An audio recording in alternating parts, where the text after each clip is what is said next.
Tonight, breaking news, indicted. Another critic of President Trump indicted. The third indictment in 3 weeks. This time, Trump's one-time national security advisor, John Bolton, accused of mishandling classified documents. It comes after former FBI Director James Comey, also critical of Trump, indicted. And New York Attorney General Letitia James indicted too. We'll go live to Pierre Thomas. Also breaking tonight, the awful images coming in right now. There is an extraordinary rescue effort underway. The devastating storm that hit Alaska, entire towns have been wiped away. Hundreds now being airlifted, including families and children. Matt Gutman on these rescues underway. Tonight, after the newest strike on a boat off Venezuela, there is news 3 American B-52 bombers are now flying near the Venezuelan coast. President Trump also authorizing covert CIA missions inside Venezuela.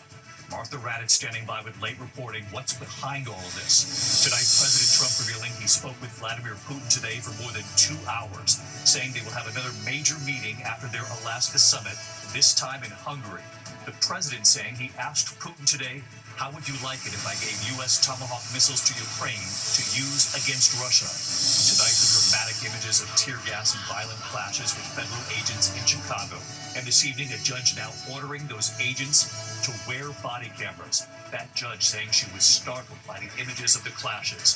In Philadelphia tonight, the desperate search for a missing healthcare worker, last seen leaving for work nearly 2 weeks ago. And what we've learned tonight, a passenger jet forced to make an emergency landing. Authorities say a 61-year-old woman began assaulting crew members. Tonight, there is breaking news as we come on. We have learned KISS co-founder Ace Frehley has died. And this evening, Diane Keaton's cause of death now revealed. What her family is now saying. And tonight here, the new and deeply moving tribute from actor Al Pacino. What he's now saying about Diane Keaton on screen, off screen, and what he reveals in this raw and heartfelt goodbye. From ABC News World Headquarters in New York, this is World News Tonight with David Muir.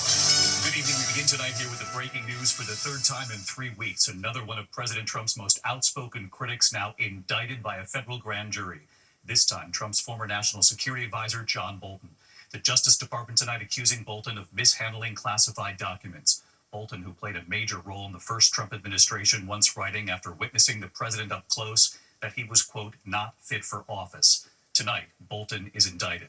The FBI searching his home in Maryland in August, Bolton denying he illegally removed classified materials. The president publicly attacking Bolton since he left the first administration, revoking his security clearance and Secret Service protection. Tonight's newest indictment comes after former FBI Director James Comey was indicted, and just days ago, New York Attorney General Letitia James indicted too. ABC's Chief Justice correspondent Pierre Thomas leading us off tonight. Tonight, for the third time in 3 weeks, the Justice Department pursuing criminal charges against one of President Trump's political enemies. First, it was former FBI Director James Comey, then New York State Attorney General Letitia James. Now the president's former national security advisor turned outspoken critic John Bolton. Tonight, Bolton indicted by a federal grand jury on 18 felony counts for alleged illegal transmission and retention of classified documents. I think he's, a bad person. I think he's a bad guy. Yeah, he's a bad guy. It's too bad, but it's the way it goes. That's the way it goes, right? The president has been railing against Bolton for years, ever since he published a tell-all book about his time in the administration, The Room Where It Happened. He took classified information, then he published it during the presidency. It's not, it's one thing to write a book after, during. And I believe that he's a criminal. And I believe, frankly, he should go to jail for that. In August, federal agents searched Bolton's home in Maryland, an office in Washington. The president insisted he knew nothing about it. I purposely don't want to really get involved in it. I'm not a fan of John Bolton. I thought he was a sleazebag, actually. Bolton tonight indicted for allegedly emailing more than 1,000 pages of information about his activities as national security advisors with 2 members of his family in the form of diary-like entries. Prosecutors say after Bolton left office, a cyber actor believed to be associated with Iran hacked his personal email and obtained that information. Prosecutors also say documents found in Bolton's home range from sensitive to top secret and include details about a future attack by an adversarial group in another country. and details about a foreign adversary's missile launch plans, as well as plans of a covert action by the U.S. government. But Bolton's attorney said the documents were no longer considered classified, and Bolton himself has long denied any wrongdoing. Do you fear at all you could be prosecuted? Look, under Donald Trump, no regular rules here apply. But I am confident that there's no national security information, no classified information in the book. I didn't intend to write anything that revealed classified information. David, this investigation began in the Biden administration. Tonight, Bolton's attorney, Abby Lowell, releasing a statement saying Bolton did not retain or share classified information. And he, quote, kept diaries, emphasizing that this is not a crime. But David, if convicted on all these charges, he faces potentially decades in prison. David? Pierre Thomas leading us off here tonight. Pierre, thank you. Now the other breaking story unfolding, the awful images coming in. There's an extraordinary rescue effort tonight now underway in Alaska. Families and children being lifted to safety. Hundreds of people now being airlifted, packed onto military planes there following a devastating storm. Entire towns wiped away. Matt Gutman with the images coming in tonight. Tonight, after powerful storms packing 100-mile-per-hour winds swept parts of entire towns into the Bering Sea, that massive military effort in Alaska to get hundreds out of harm's way. This Boeing C-17 crammed with 300 evacuees, touching down at Joint Base Elmendorf-Richardson in Anchorage overnight. Families, some with small children, some in wheelchairs, pouring out. The National Guard calling it one of the biggest airlift operations in Alaska history. The storms fueled by remnants of a typhoon that tore across the Pacific, barreling into western Alaska over the weekend.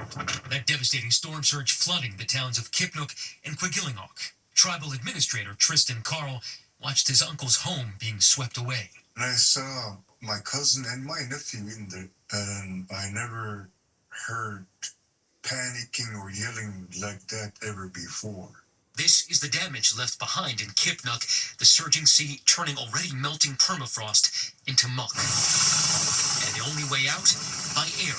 Coast Guard helicopters hoisting dozens of residents out of the floodwaters. The woman who shot this video says her home is now gone.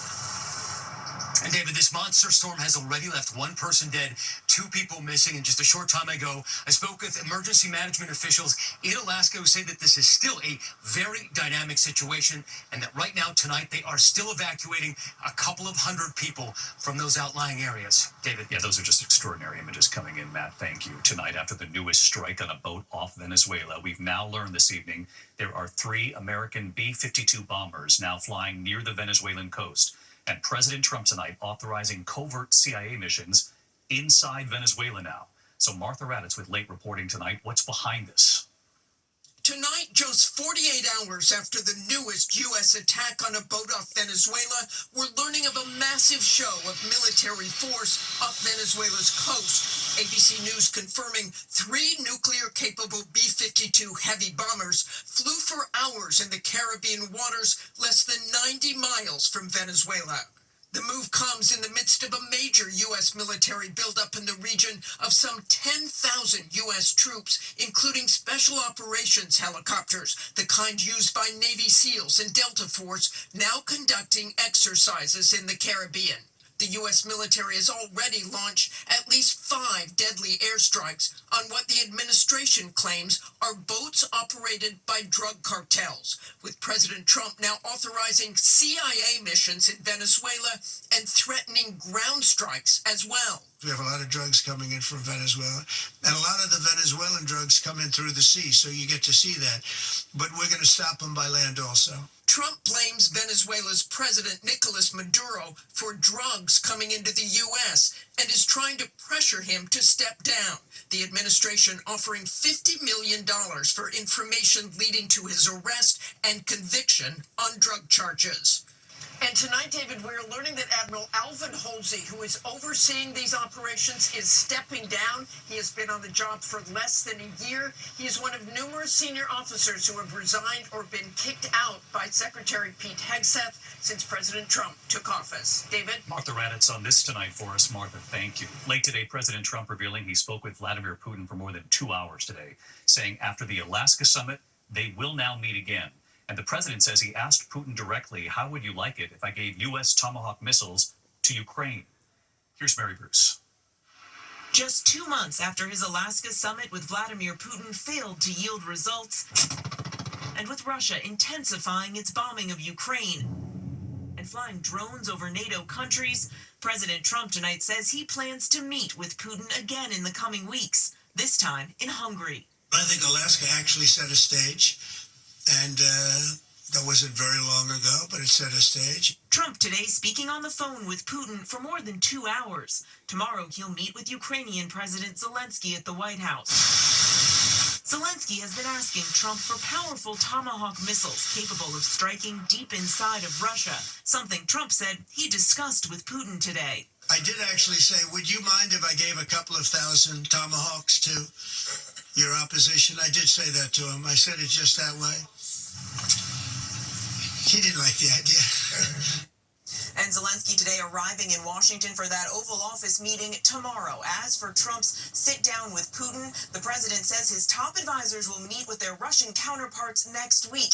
He says his face-to-face with Putin will come shortly after. David. Mary Bruce live at the White House tonight. Mary, thank you. Tonight, a federal judge responding to those dramatic images coming out of Chicago, the tear gas and violent clashes with federal agents sent in by the Trump administration. That judge now ordering agents to turn their body cameras on. The judge saying she was startled by the images of the clashes. Alex Perez tonight from Chicago. After seeing these images of violent clashes in Chicago ending with tear gas used on protesters, tonight a judge says federal agents who have body cameras must wear them during the Trump administration's sweeping immigration crackdown.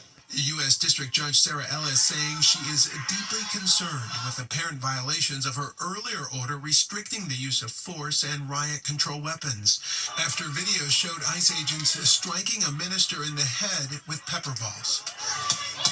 If you've got a bunch of peaceful protesters, then you can't shoot them in the head. You can't deploy tear gas. You can't use flashbang grenades. You can't drive a car through a crowd. The judge pointing to this Border Patrol chase through a neighborhood that ended with this pit maneuver. Chicago residents and protesters are now documenting more encounters. He's a citizen! He's a citizen! You don't know what's going on, so get the back! Illinois' governor, who hasn't asked for federal help, today praised the judge's order. The federal agents are required to have body cameras on them because they clearly lie about what goes on. And David, the judge also ordered the field director of ICE here in Chicago to appear before the court and answer questions on Monday. David? Alex Perez from Chicago tonight. Thank you. Now to the desperate search for a missing healthcare worker in Philadelphia tonight. She was last seen leaving for work nearly 2 weeks ago now. Here's Morgan Norwood. Tonight, the urgent search for a missing Philadelphia woman. Authorities arraigning 21-year-old Keon King on charges of kidnapping and the disappearance of Kata Scott, the healthcare worker now missing for 12 days. Her family desperate for answers. I'm hopeful we are going to find Kata. We raised a strong, confident, intelligent young woman. So I'm going to remain confident that she's okay. Police say Kata vanished after her overnight shift at this assisted living facility on October 4th. Her car found abandoned in the parking lot. Authorities say the suspect was the last person in contact with the 23-year-old. We do not know where Miss Scott is. Mr. King is the last person we believe to be in contact with her, and that he was in contact with her when she went offline, meaning her phone, everything. New tips leading detectives to this abandoned elementary school. Police deploying drones and canines saying they located Scott's debit card and a phone case. Also saying they found a vehicle of interest near the suspect's apartment. Authorities say before Kata went missing, she told family she was being harassed. It's unclear if by King. And David, police say that suspect was already on their radar from a different alleged kidnapping case earlier this year. He's now being held on a $2.5 million bail, due back in court next month. David? Morgan Norwood with us tonight. Morgan, thank you. When we come back here, the fall today, former Senate Majority Leader Mitch McConnell falling while answering a question on the ICE crackdowns. The 83-year-old losing his footing in the Capitol. We do have news on his condition coming in. We have also just learned today that Ace Frehley, a founding member of the legendary rock group Kiss, has now died, what his family just revealed here. And Diane Keane's family tonight now revealing her cause of death. And also right here, the new and deeply moving tribute tonight from actor Al Pacino about Keaton on screen and off screen, what he now reveals in his raw and heartfelt goodbye tonight. Tonight, KISS founding member and lead guitarist Ace Frehley has died. His family says he passed away peacefully, surrounded by family after a recent fall at home. Frehley helped to form the iconic rock band KISS back in the early 70s. He was a Grammy nominee and a Rock and Roll Hall of Famer. Ace Frehley was just 74.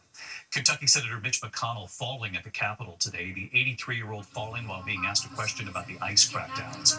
He got up and continued walking with the help of staff. A polio survivor, McConnell has had similar incidents in the past. Earlier this year, he said he would not be seeking re-election. When we come back here tonight, the passenger plane, the emergency landing, they say a 61-year-old woman began attacking crew. What we've learned. We've also learned tonight Diane Keaton's cause of death. Tonight, to the index of other news, Alaska Airlines, as a flight from Portland to Dallas was forced to make an emergency landing in Boise, Idaho, because of an unruly passenger. Police saying the 61-year-old female passenger struck 2 airline employees on that flight on Tuesday. Is this suspect being detained by passengers? Do we know the status of the situation there? 7, they're in flex cars right now. The passenger was arrested and is now facing 2 counts of battery. Tonight, in 15 states across the northern part of the country, from New York to Idaho, Montana, all the way up to Alaska, could get quite a show tonight. The northern lights could be visible, expected to peak this evening right into the overnight hours. Send us your images. When we come back here tonight, Diane Keaton's cause of death revealed, what her family is now saying tonight, and actor Al Pacino and his new and deeply personal tribute to Diane Keaton tonight. Finally tonight here, Diane Keaton's family now revealing her cause of death, and actor Al Pacino tonight with a new and heartfelt tribute. Tonight, so many fans and colleagues, fellow actors, saying Diane Keaton's death hit them in unexpected ways, that she was a light on screen and off. Tonight, her family now telling People magazine they're, quote, grateful for the extraordinary messages of love and support, and that their beloved Diane passed away from pneumonia. Her final Instagram post was Keaton with her beloved dog, Reggie. She gave away millions to causes over the years, the Helen Woodward Animal Center in Santa Fe, California, telling us tonight it's impossible to count the number of lives that Diane has saved. Tonight, they're seeing donations in memory of Diane. Keaton famously never married, and she never minded talking about it. You don't want to get married? Oh, I'd like to get married, yeah. You got that wrong. Oh. I didn't know that you wanted to get married. I thought... Oh, yeah, we're all very bad. And what happened was nobody ever asked me. Oh. Well, somebody will now. No, I don't think so. Not after this show. Michael, why did you come here? Why? And tonight here, the new tribute from Al Pacino, his raw and heartfelt words. They starred alongside one another in the Godfather movies. Because I care for you. Please stop it, Michael. Because I want you to marry me. It's too late. It's too late. The two were together on screen and off for years. Tonight, Al Pacino telling Deadline, when I first heard the news, I was shaken. Diane was my partner, my friend, someone who brought me happiness, and on more than one occasion, influenced the direction of my life. On screen, she was magnetic, lightning and charm, hurricanes and tenderness. She was a wonder. And he finished by saying, I will always remember her. She could fly, and in my heart, she always will. Al Pacino was among the actors who honored Diane Keaton for the American Film Institute's Lifetime Achievement Award. We all met for the first time, Di. I don't know if you remember it. Pacino saying the first time they met was a restaurant in Harlem with the cast of The Godfather. There was Marlon Brando. He was there, the Godfather, at the head of the table. And I remember he got up early on and introduced himself and walked over to Diane. And he said, "Hi, Diane. I'm Marlon Brando." And she looked up, shook his hand, and said, "Yeah, right, okay, good, that's fine, okay, right." And then Pacino addressing Diane Keaton directly. You're an artist, Di. You're a great artist. I remember it and I love it, and I love you forever. Thank you. Al Pacino on Diane Keaton. I'm David Muir. I'll see you tomorrow. Good night.